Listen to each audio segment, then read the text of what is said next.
நீங்கள் அந்த அதே கவிதையில பெண்ணுக்கு தன்னம்பிக்கை ஊட்ட வேணும் இல்லையா? ஒரு பாட்டிலேயாவது பெண்ணுக்கு தன்னம்பிக்கை வரக்கூடியதா நீங்க செய்வீங்கன்னால் சமுதாயம் கொஞ்சம் உயரும் இல்லையா? நிறைய தன்னம்பிக்கை சொல்ற அளவுக்கு சமுதாயம் இல்லை இல்லையா?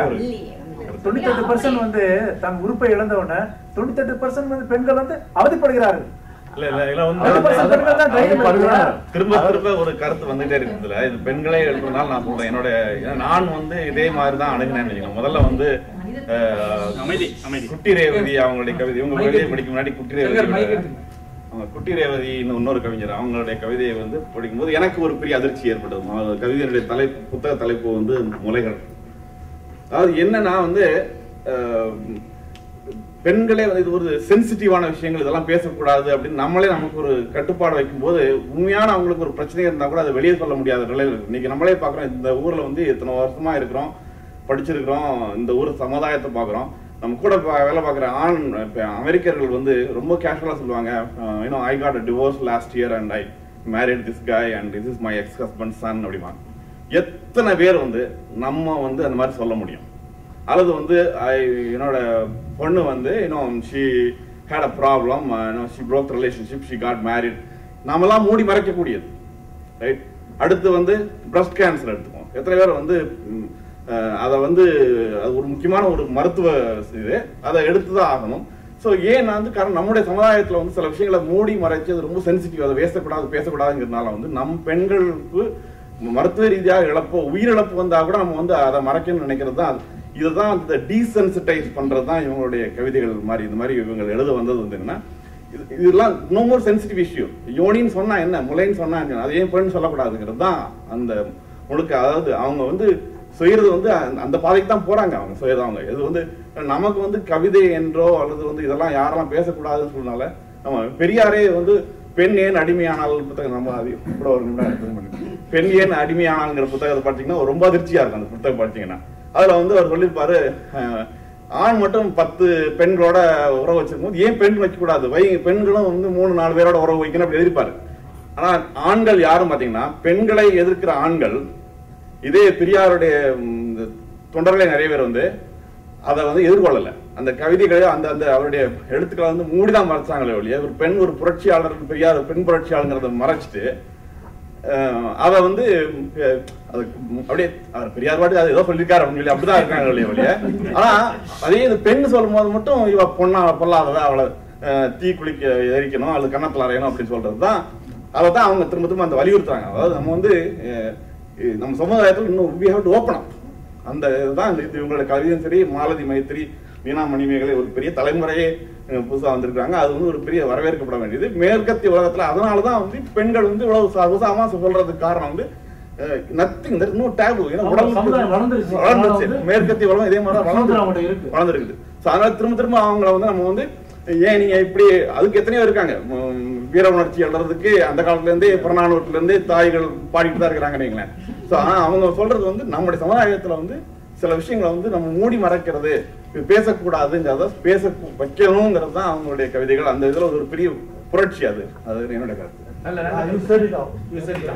இருக்கக்கூடிய துக்கம் என்ன, அவங்க எப்படி வாழ்ந்துட்டு இருக்காங்க, இது வந்து ரொம்ப ஓப்பனா வந்துட்டு அந்த நாவல்ல பதிவு செஞ்சிருக்காங்க. அப்போ வந்து எல்லாருக்குமே ஒரு கடுமையான ஆத்திரமும் கோபமும் வரும், வந்துட்டு எல்லாம் கடுமையான விமர்சனங்கள்.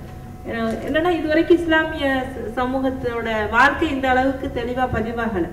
அது பெண்களுடைய உலகம் வந்து அவங்களுடைய மன உலகம், குறிப்பாக பெண்களுடைய உலகம்னா அவங்க வாழ்ந்துட்டு இருக்க வாழ்க்கை, அப்புறம் அவங்களுடைய மன உலகம் என்ன மாதிரியான மன உலகம் அவங்களோடது, இது ரெண்டையும் வந்துட்டு ஒரே சமயத்துல வந்து பதிவு செய்யும் பொழுது அவங்களுக்கு கடுமையான கோபமும் ஆத்திரம் வருது. வந்துட்டு எதுக்காக அது அப்படி எழுதுறீங்க அப்படின்னு சொல்லி. ஆனா வந்து நீ வந்து உன்னுடைய சமூகத்தையே நீ கேவலப்படுத்துற, நீ ஒரு முஸ்லீமா பிறந்துட்டு அங்கே இருக்கக்கூடியவங்களையே நீ கேவலப்படுத்துற, ஆபாசமா எழுதுற, இந்த மாதிரியான விஷயங்கள் விமர்சனங்கள். பொதுவா வந்து நம்ம எப்பவுமே வந்து ஒரு விஷயத்த கடந்து போறதுக்கு பதிலா மூடி மறைக்கிறது தான் ஆபத்தான ஒரு விஷயம். எப்போ வந்து நம்ம வந்து எதுவுமே இல்லை அப்படின்னு சொல்லிட்டு நம்ம மூடி வச்சுக்கிட்டு இருக்கப்பதான் அது இன்னும் அது புண்ணா மாறி அது சீல் வைக்குமே தவிர, அதை நம்ம திறந்து விட்டுட்டு அதை ஒரு விவாதத்தை உருவாக்கும் பொழுதுதான், அந்த விவாதத்தின் மூலமாகத்தான் அதை கடந்து செல்ல முடியும். ஏன் இந்த மாதிரி இருக்கு, இப்படி இந்த வாழ்க்கை இன்னும் இப்படி இருக்கா, இவங்க ஏன் இந்த மாதிரியான சிக்கல்கள் உருவாக்கப்பட்டிருக்கு, இந்த பெண்கள் ஏன் இப்படி வாழ்ந்துட்டு இருக்காங்க, ஏன் இதை மாறக்கூடாது, இந்த விமர்சனங்களை தவிர்த்து இந்த விவாதமாக அதை முன்வைக்கும் பொழுதுதான் அந்த கடந்து போறதுக்கான ஒரு வழியை நம்ம திறந்து விட முடியும். அதை தவிர்த்து நம்ம வந்து ஏன் எழுதுற அப்படின்னு தான் கேட்கறாங்களே ஒழிய ஏன் இப்படி இருக்கு, ஏன் இது மாறக்கூடாது, இப்படியே பார்க்க கூடாது. இதுதான் எங்களுடைய நிலைப்பாடுங்கிறது. இப்போ வந்து நீங்க பேசுறப்ப லீலாமணி மேகலை பத்தி இப்போ ஒரு வார்த்தை சொன்னீங்க, வந்துட்டு முக்கியமானவர்கள். நிச்சயமாக அவங்களுடைய கவிதைகளை பற்றி நம்ம ஒரு சில வார்த்தைகள் நான் இங்கே பேசணும், ஏன்னா இது எனக்கு அது விமர்சனம் இந்த இடத்துல தேவையில்லை அப்படின்னு நம்ம நினைச்சாலும் கூட நிச்சயமா நான் ஒரு சில வார்த்தைகளை நான் இங்கே முன்வைக்கணும். அவங்க போல எழுதுறவங்களாலதான் எங்களுக்கு வந்துட்டு ஒரு மிகப்பெரிய ஒரு எதிர்ப்பு வந்து கிளம்புதோ அப்படிங்கிறது கூட சமயங்கள்ல எங்களுக்கு தோணுன்ட்டு.